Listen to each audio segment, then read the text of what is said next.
warahmatullahi wabarakatuh. Waalaikumsalam. Alhamdulillah wassalatu wassalamu ala Rasulillah wa ala alihi wa sahbihi wa man tabi'ahu wa mawala.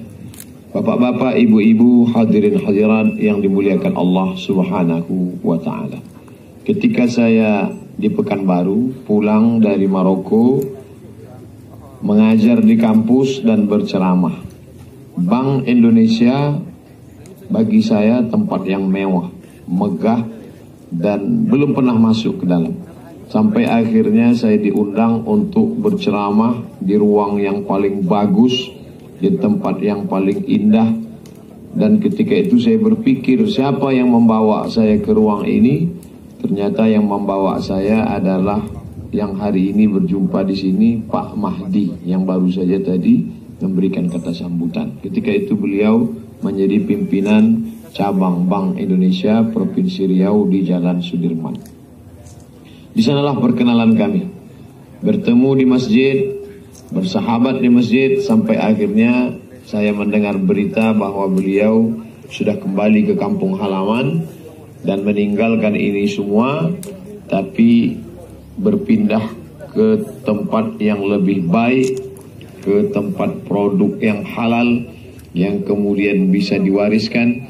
Dan ternyata sahabat-sahabat dakwah dari Riau ini juga yang beliau bawa kemari. Saya menyangka saya orang pertama kemari, rupanya Dr. Mustafa Umar, guru kami setahun yang lalu sudah beliau bawa kemari. Jadi rupanya ustadz-ustadz yang dibawa kemari sesuai dengan pertumbuhan korma. Korma kecil, kemudian nanti Ustadz Abdul Somad, nampaknya setahun akan datang Dr. Mawardi Muhammad Saleh akan kemari. Dan kami dari Riau hubungan terjalin baik di tempat yang baik. Habasta aslaha, pokoknya engkau simpan, wa tasaddaqta biha, lalu kemudian hasilnya engkau sedekahkan. Inilah konsep awal yang disebut dengan wakaf. Sebelumnya dia mengalir terus, tapi setelah menjadi wakaf, pokoknya engkau pegang, tapi hasilnya engkau sedekahkan. La yurathu, tak boleh diwariskan. Wala yuhabu, tidak boleh dihibahkan. Wala yuba'u, tidak boleh dijual. 100 tahun tidak diwariskan, tidak dihibahkan, tidak diperjualbelikan. Pokoknya tetap menjadi milik kita, tapi kemudian hasilnya disedekahkan. Betapa banyak tanah yang luas kosong, tidak bermakna apa-apa. Padahal setiap kali menyebutkan tentang sesuatu, Allah terlalu mengaitkannya dengan pokok kayu.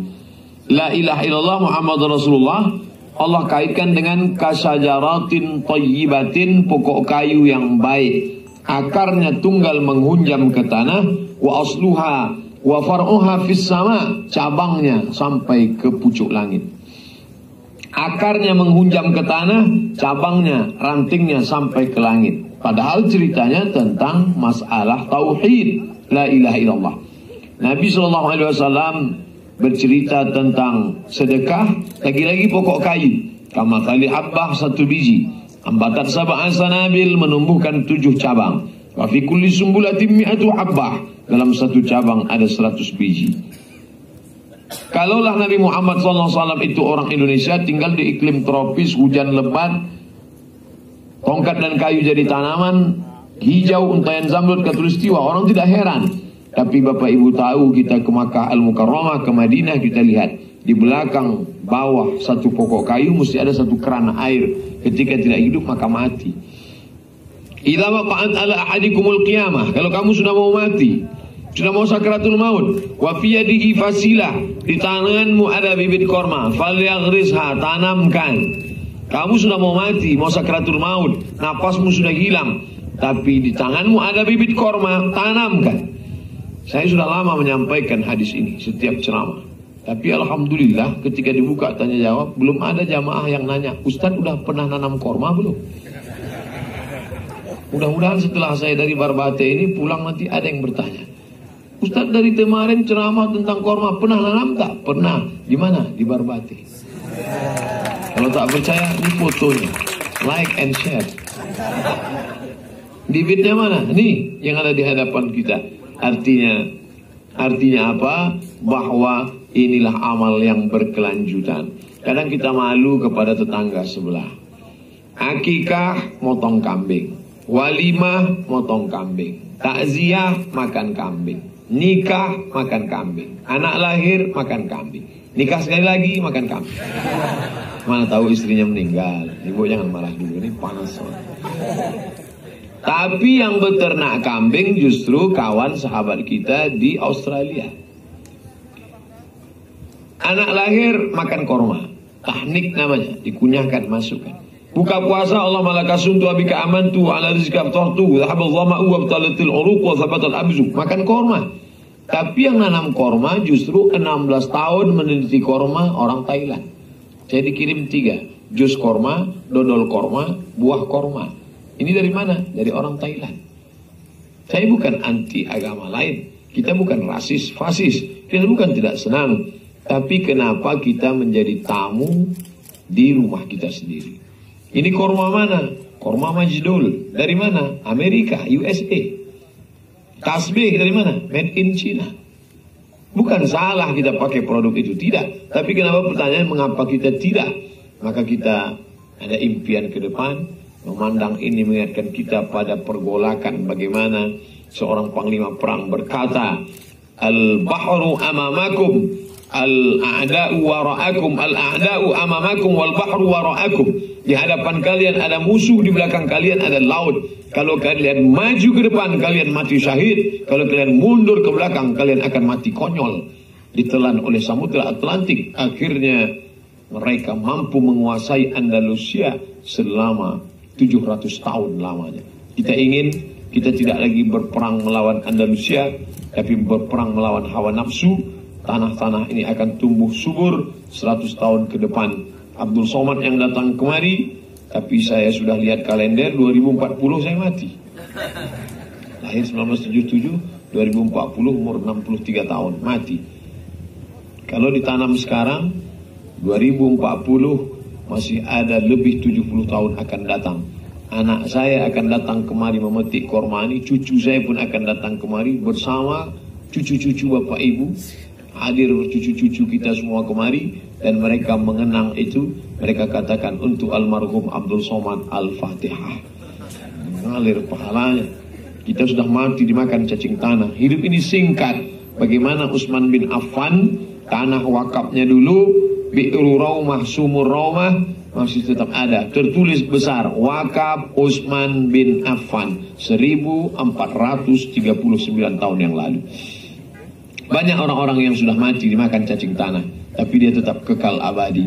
Orangnya tidak lagi ada, tapi amalnya tetap ada. Sekarang kita punya HP yang sangat cerdas, smartphone. Tapi banyak orang yang tidak cerdas beramal. Amalnya sholat duha, meninggal dunia, putus. Amalnya baca Yasin, meninggal dunia, selesai. Amalnya puasa Senin Kamis, meninggal dunia, berhenti. Tapi ada amal yang tidak putus. Inilah amal hari ini. Tapi jangan gara-gara sudah mau nonam kurma wakaf, lalu berhenti sholat duha. Terus lanjutkan. Nah, jangan besok kita ditanya, udah sholat duha. Tidak cerdas. Kami sudah yang cerdas, nanam kurma. Dua-duanya kita laksanakan. Semoga ini menjadi amal soleh, amal baik, insya Allah. Tulisannya sudah jadi. Bismillahirrahmanirrahim. Cantik, indah, luar biasa. Tapi ada satu kurang, titik ba-nya belum ada. Lalu datanglah Abdul Somad. Berikut ini peletakan titik ba oleh Abdul Somad. Ketika saya meletakkan titik ba, dipoto. Ketika foto diupload, orang berkata, ternyata tulisan Abdul Somad cantik. Padahal cerita di balik itu, Abdul Somad hanya meletakkan titik ba-nya saja. Begitulah lebih kurang. Siapa yang membersihkan tanah ini? Siapa yang menggarap tanah ini? Siapa yang menanam sehingga nampak pohon korma? Itu pohon korma itu kalau dipoto dari atas, diupload ke internet, buat pertanyaan. Apa komentar Anda? 1, sawit. 2, Madinah. Mereka akan berkata, yang satu mengatakan itu pokok sawit, yang satu mengatakan itu pemandangan di Al-Madinah, Al-Munawwarah. Tapi ketika kita tulis di Google Barbate, hanya 2 di dunia. 1 Aceh, 1 Spanyol. Mudah-mudahan ke depan, maka ini akan menjadi impian-impian orang yang tidak pernah bermimpi, maka dia tidak akan pernah melihat mimpi menjadi kenyataan. Saya diminta bicara, Ustadz yang panjang-panjang 5 menit aja. Tapi ada kata kalau dua ini tak boleh ditemukan. Kalau ditemu dia tak boleh berpisah. Ustadz dan mikrofon. Kalau sudah berjumpa, payah dia untuk berpisah. Bapak Ibu yang dimuliakan Allah Subhanahu wa taala, inti kesimpulannya adalah umur yang pendek, badan yang kurus, harta yang tak banyak, nyawa yang tak lama lagi melekat di badan, mesti jangan disia-siakan. Buatlah amal yang cerdas. Sudah mati tetap mengalir. Salah satu amal cerdas itu adalah gerakan wakaf 1550 pohon kurma. Tahu wakaf, mau wakaf. Ustadz melihat kemana? Baliho saya baca di atas. Terima kasih segala perhatian. Mohon maaf segala kekhilafan. Wassalamualaikum warahmatullahi wabarakatuh.